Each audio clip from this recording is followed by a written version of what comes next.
మరణాత విశ్వాస సమాజం అనే ఈ టీవీ కార్యక్రమానికి విచ్చేసిన మీ అందరికీ ప్రభు యేసు నామములో వందనాలు. దేవుడు మిమ్మల్ని దీవించును గాక. ఆమెన్. మంచిదండి. మనం పరిశుద్ధ గ్రంథమైన బైబిల్ నందు యోబు గ్రంథము 42వ అధ్యాయము 2వ వచనము మరి ఈ రీతిగా మనకు తెలియజేస్తూ ఉన్నారు.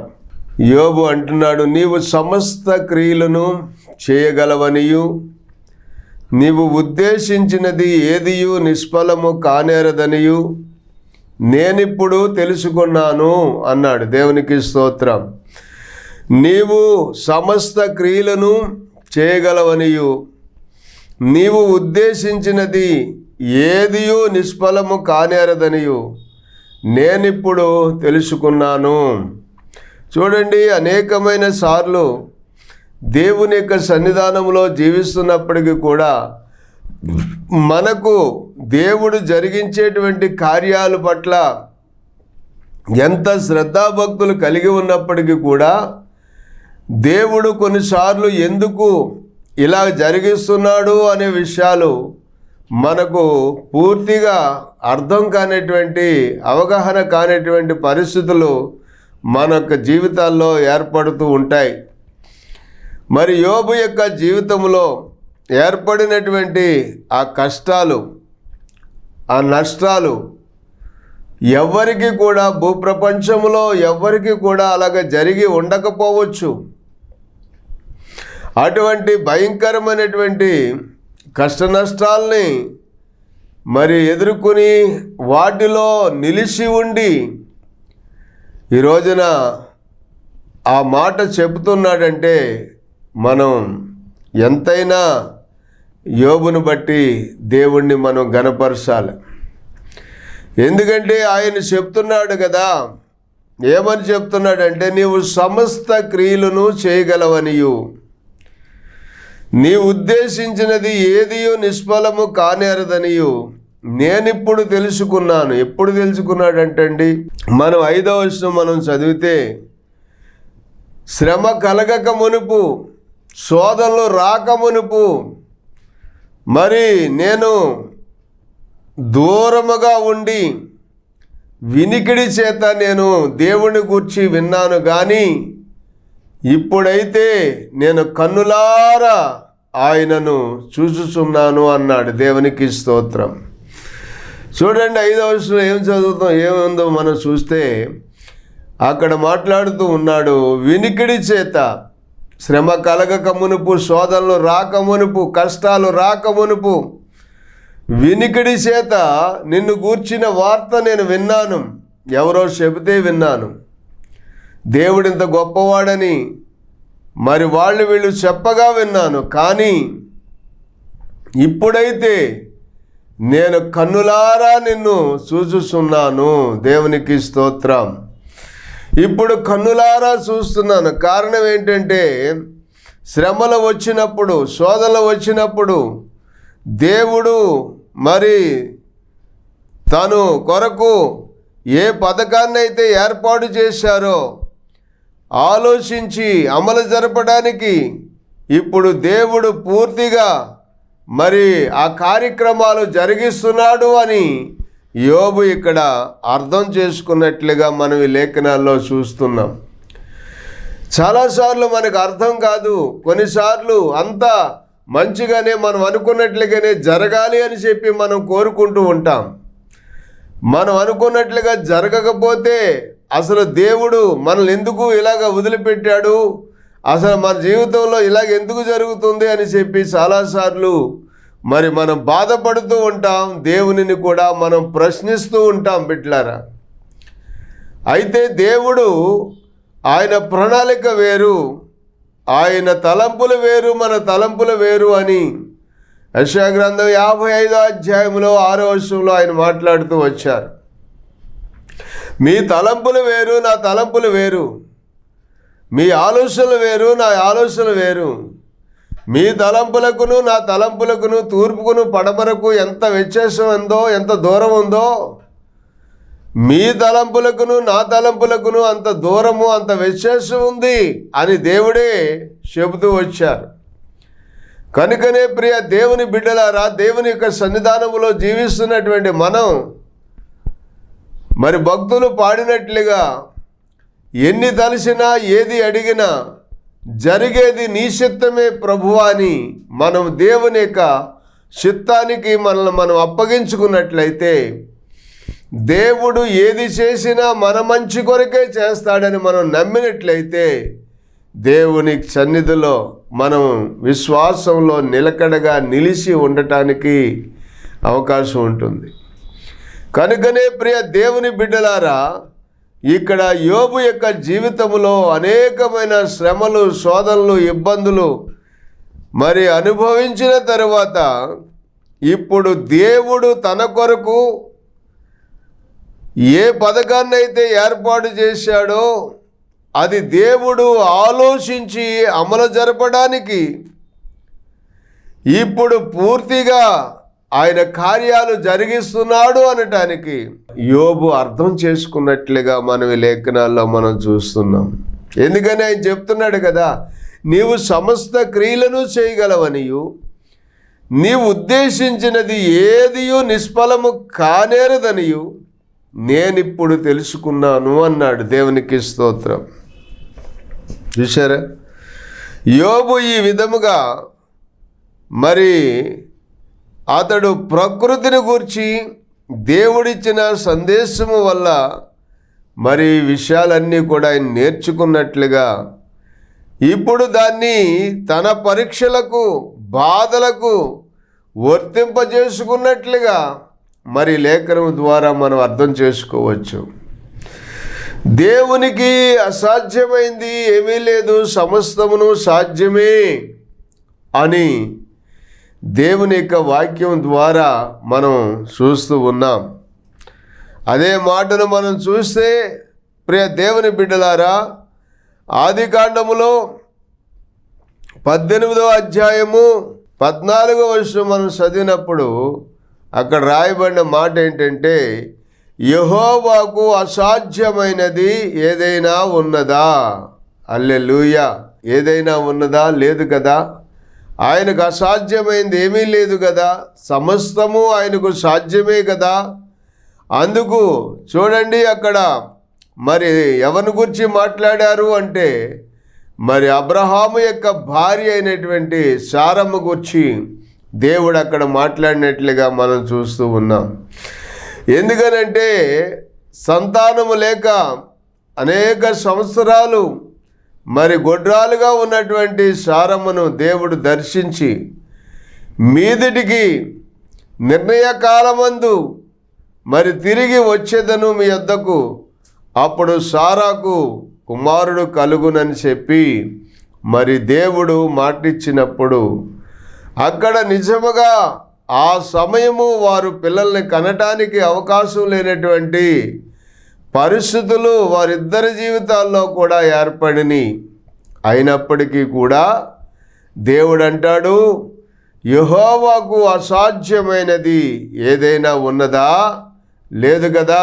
అందుకనే యెహోవాకు సమస్తమును సాధ్యమే గనుక ఇదిగో మీదిటికి నిర్ణయ కాలమందు మరి నీ యొద్దకు నేను మరలా తిరిగి వచ్చినప్పుడు నీ భార్య అయినటువంటి సారా నీకు కుమారుని కంటుంది అని చెప్పి మరి దేవుడు మాట్లాడుతూ వచ్చారు. అవును, గొడ్రాలైనటువంటి సారమ్మ మరి బిడ్డల్ని కన్నది, అది రుజువుపరిచాడు దేవుడు. 21వ అధ్యాయము ఆదికాండము మరి 2వ వచనం దగ్గర నుంచి మనం చదివితే ఎట్లనగా దేవుడు అబ్రహాముతో చెప్పిన నిర్ణయ కాలములో సారా గర్భవతి అయి అతని ముసలితనమందు అతనికి కుమారుని కనెను. దేవునికి స్తోత్రం. చూశారా, అంటే దేవునికి అసాధ్యమైనది ఏది లేదు అని చెప్పి రూపించడానికి దేవుడు ఇదిగో ఈ మాటను ఆయన సెలవిస్తూ ఉన్నారు. కనుకనే మరి దేవుని యొక్క సన్నిధానంలో జీవిస్తున్నటువంటి మనము మనం నమ్మినటువంటి దేవుడికి అసాధ్యమైంది ఏమీ లేదని మనం విశ్వసించినట్లయితే దేవుడు మన జీవితాల్లో కూడా ఎప్పటికప్పుడు గొప్ప గొప్ప కార్యాలు, గొప్ప గొప్ప అద్భుతాలు ఆయన చేయటానికి ఆయన సమర్థుడైనటువంటి దేవుడై ఉన్నాడు అని చెప్పి మనం ఈ లేఖనం ద్వారా మనం తెలుసుకోగలుగుతున్నాం. ప్రియమైన దేవుని బిడ్డలారా, మరొక మాటను మనం చూస్తే ఇర్మియా గ్రంథం 32వ అధ్యాయంలో 32వ అధ్యాయము 26వ వచనం మనం చదివినప్పుడు, అంతటా యెహోవా వాక్కు ఇర్మియాకు ప్రత్యక్షమై ఇలాగూ సెలవిచ్చెను, నేను యెహోవాను, సర్వ శరీరులకు దేవుడను, నాకు అసాధ్యమైనది ఏదైనా ఉండునా అని దేవుడు మాట్లాడుతూ వచ్చారు.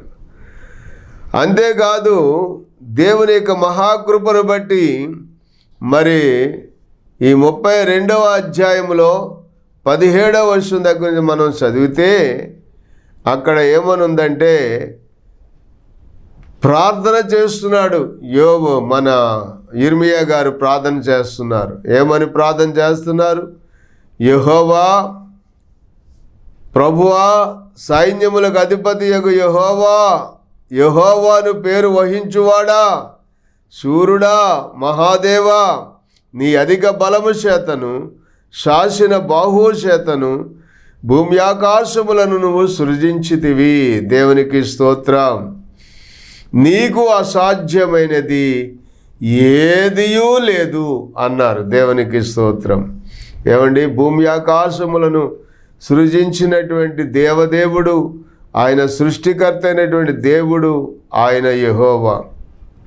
అందుకనే ఆయన ప్రార్థన చేస్తూ ఏమని చెప్తున్నారంటే, యెహోవా, నా ప్రభువా, సైన్యములకు అధిపతియగు యెహోవాను పేరు వహించువాడా, శూరుడా, మహాదేవా, నీ అధిక బలము చేతను శాసిన బాహువు చేతను భూమి ఆకాశములను నువ్వు సృజించితివి.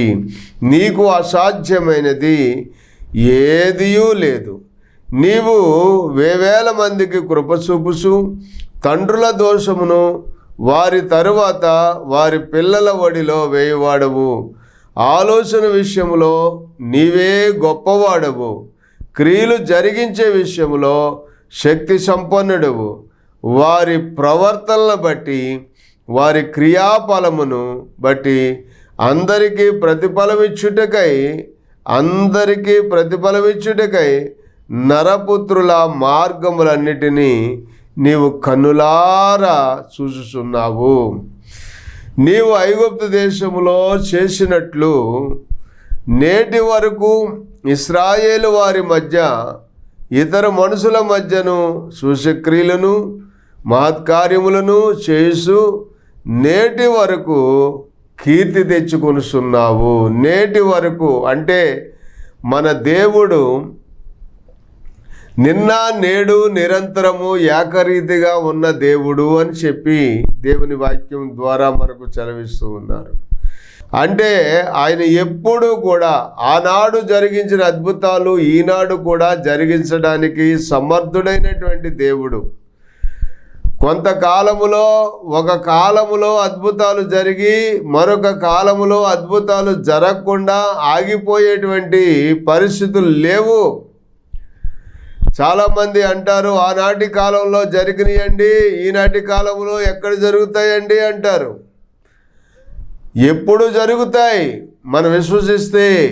ఇంతకు ముందు వర్తమానంలో మనం ధ్యానం చేసినట్లుగా, మీరు నా యందును నా మాటలు మీ యందును నిలిచి ఉన్నట్లయితే మీకేది ఇష్టమో అది అడగండి, అప్పుడు ఆయన మీకు అనుగ్రహిస్తారు అని ప్రభువు చెప్పారుగా. ఉదాహరణకు ఒక మాట మీకు చెప్తాను చూడండి. అడవుల్లో ఎక్కడో కొండ ప్రాంతాల్లో నివసిస్తున్నటువంటి కొంతమంది కొండ జాతి ప్రజలు, వారికి ఎవరో వెళ్ళి అక్కడ సువార్తను బోధించగా అక్కడ వారు యేసుక్రీస్తు ప్రభువుని రక్షకుడుగా అంగీకరించి వారు ప్రభు నామమున ప్రార్థన చేసేటువంటి ఒక చక్కటి మరి గుంపుగా మరి వాళ్ళు తయారయ్యారు. వాళ్ళు మరి ఆ అడవుల్లో నుంచి, ఆ కొండల్లో నుంచి వారికి కావాల్సినటువంటి ఏవైనా సరుకులు మరి పట్టణంలోనికి వచ్చి వాళ్ళకి కావాల్సిన సరుకులు కొనుక్కొని వెళ్ళాలి అంటే వాళ్ళు ఒక గుంపుగా బయలుదేరి ఆ అడవిలో నుంచి బయలుదేరి పట్టణంలోనికి వస్తూ ఉంటారు. ఎందుకంటే ఆ అడవుల్లో వాళ్ళ గుంపుగా రాకపోతే అడవుల్లో ఉన్నటువంటి పులులు, సింహాలు మరి ఇంకా అనేకమైన జంతువులు వారి మీద పడి దాడి చేసి వాళ్ళని మరి చంపుతాయని, అలాంటి అవకాశం వాటికి ఇవ్వకుండా మనం అందరం కూడా గుంపు గుంపులుగా మనం వెళితే మనల్ని చూసి అవే భయపడి పారిపోతాయని వీళ్ళందరూ కూడా గుంపులుగా వచ్చి పట్టణంలోనికి వచ్చి మరి వారికి కావలసినటువంటి వస్తువులన్నీ కొనుక్కొని మరి మరలా తిరిగి సాయంకాలానికల్లా వారు ఆ ప్రాంతానికి వెళ్ళిపోతూ ఉంటారు. ఇలాగున జరుగుతున్న క్రమంలో ఒకసారి ఏం జరిగిందంటే వీళ్ళందరూ అన్నీ సర్దేసుకున్నారు, కొనేసుకున్నారు, బయలుదేరి ఒక చోటకు వచ్చేసారు. అక్కడ అందరూ కూడా ఒక చోట ఆ కమిటీ అయ్యి వీళ్ళందరూ కలిసి ఒకేసారి ప్రయాణం చేస్తూ ఉంటారు.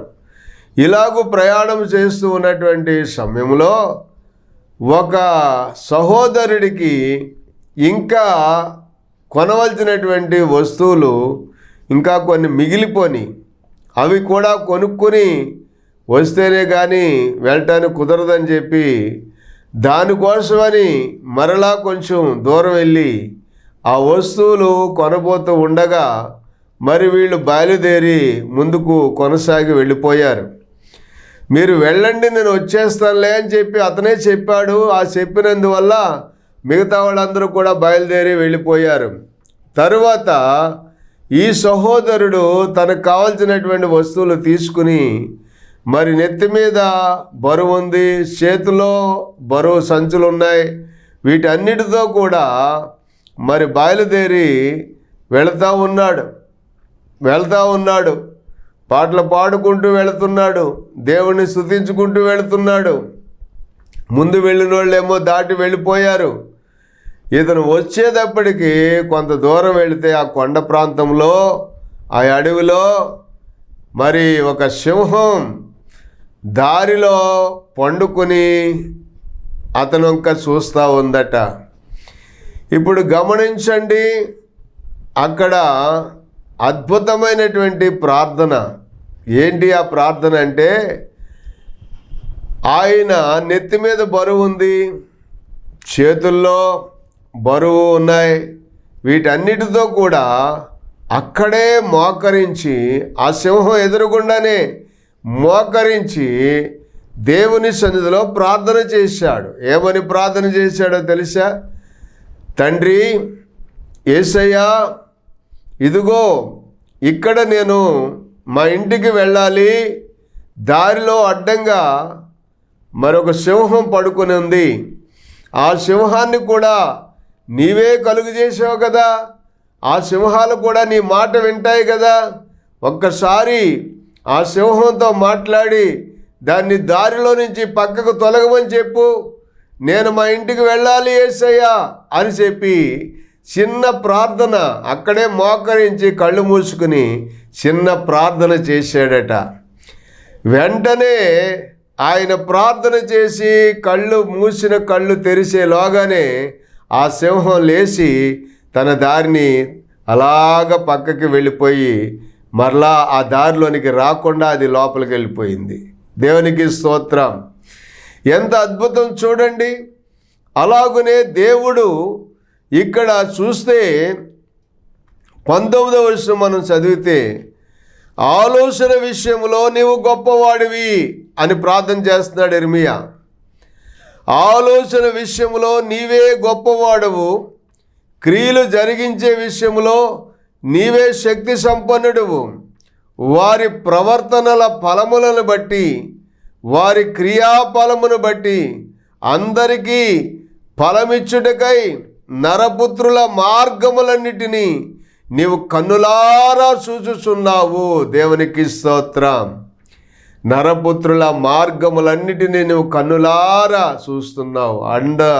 అడవుల్లో ఉన్న వారి యొక్క మార్గాలు కావచ్చు, కొండల్లో ఉన్నటువంటి వారి మార్గాలు కావచ్చు, పట్టణాల్లో ఉన్నటువంటి వారి మార్గాలు కావచ్చు, గ్రామాల్లో ఉన్నటువంటి వారి మార్గాలు కావచ్చు, వారందరి మార్గాలను కూడా దేవుడు కన్నులారా చూస్తున్నాడని ఈ వాక్యం ద్వారా దేవుడు మనకు తెలియజేస్తున్నాడు. హల్లెలూయా. ప్రియ దేవుని బిడ్డలారా, ఆ తర్వాత 20వ వచనంలో మనం చదివితే ఏముందంటే, నీవు ఐగుప్తులో చేసినట్టు నేటి వరకు ఇశ్రాయేలు వారి మధ్యను ఇతర మనుషుల మధ్యను సూచక క్రియలను మహత్కార్యములను నీవు చేస్తున్నావు. నేటి వలె నీకు కీర్తి తెచ్చుకొనుచున్నావు. నీవు సూచక్రియలు మహత్కార్యాలు జరిగించి నీ మహాబలమును చేత నువ్వు చాపిన చేతులు గలవాడివై మహాభయం పుట్టించి ఐగుప్తు దేశములో నుండి నీ ప్రజలను నువ్వు ఎలాగైతే రప్పించి వారికి పాలు తేనెలు ప్రవహించే దేశాన్ని వారికి ఇస్తానని ప్రమాణం చేశావో ఆ దేశములో వారిని ప్రవేశపెట్టావు అని ప్రార్థన చేశాడు. దేవునికి స్తోత్రం. అవునండి, దేవునికి అసాధ్యమైంది ఏమీ లేదు కదా, సమస్తమును సాధ్యమే కదా. అందుకనే ప్రియ దేవుని బిడ్డ, ఈ వాక్యం ద్వారా మనం ఏం చూస్తున్నామంటే, అక్కడ యోబు ఏమని ప్రార్థన చేశాడో మరొకసారి మనము ఆ మాటను మనం చదువుకున్నట్లయితే, యోబు గ్రంథము 42వ అధ్యాయంలో 2వ వచనంలో మరొకసారి ఆ మాటను చదివినప్పుడు, నీవు సమస్త క్రియలను చేయగలవనియు నీ ఉద్దేశించినది ఏదియు నిష్ఫలము కానేరదనియు నేనిప్పుడు తెలుసుకున్నాను అన్నాడు. అంటే యోబు కోసం దాచి ఉంచిన పథకాన్ని, యోబు కోసం దాచి ఉంచిన దీవెనలు, యోబు కోసం దాచి ఉంచినటువంటి ఆశీర్వాదాలు, అదుగో నేనిప్పుడు తెలుసుకున్నానని ఎప్పుడైతే అనగలిగాడో, మరి ఆ విధంగా దేవుడు యోబును దీవించడానికి ఆయన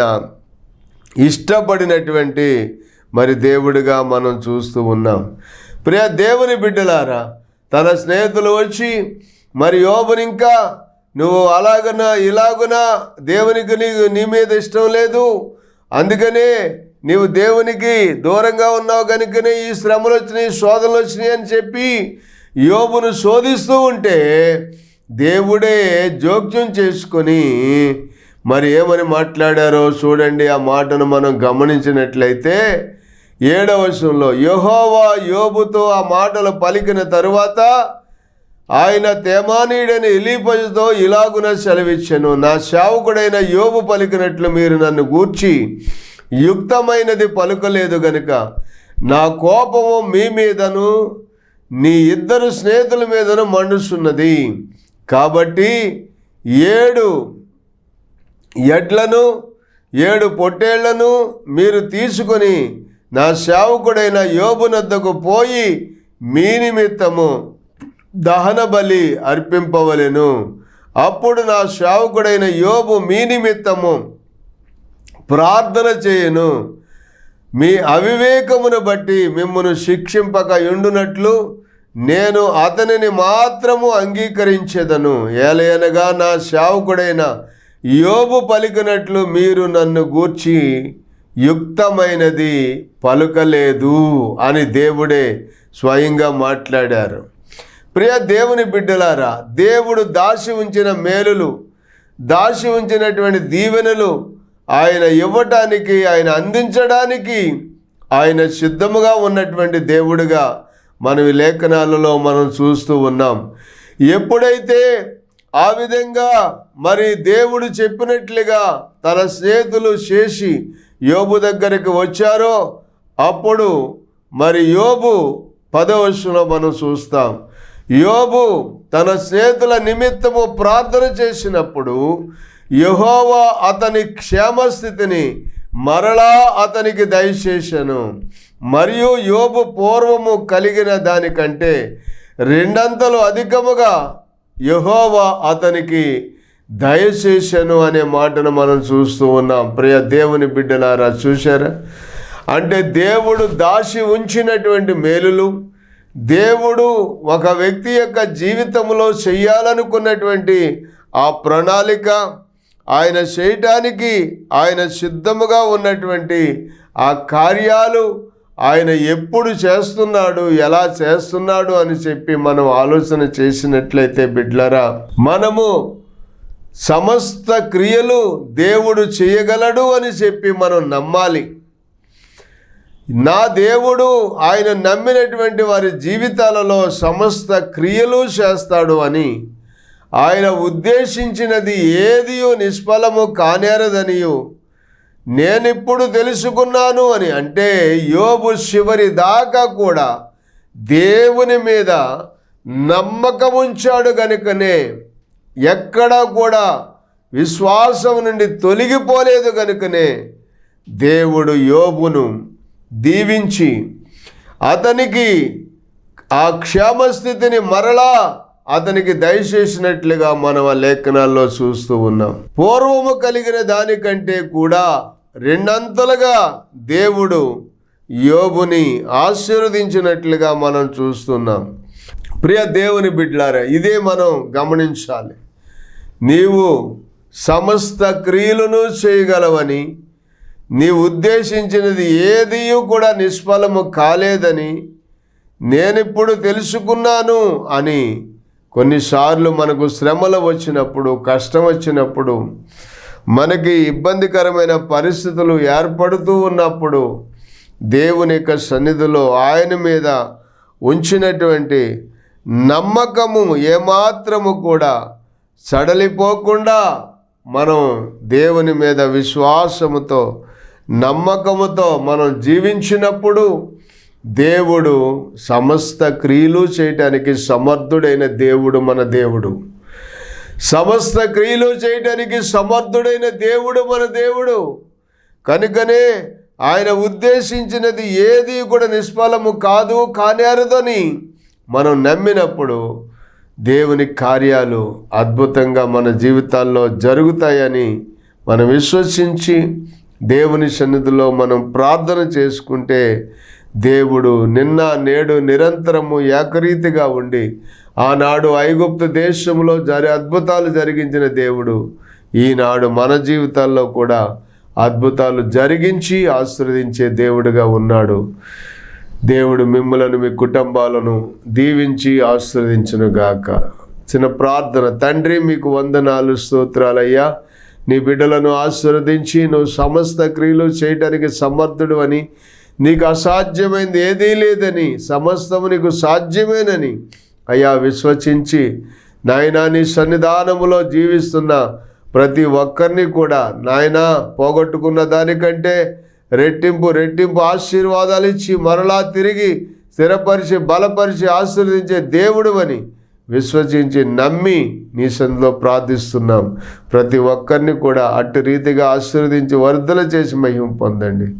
యేసు నామములో ప్రార్థిస్తున్నాం పరమ తండ్రి, ఆమెన్. దేవునికి స్తోత్రాలు. మీ అందరికీ వందనాలు.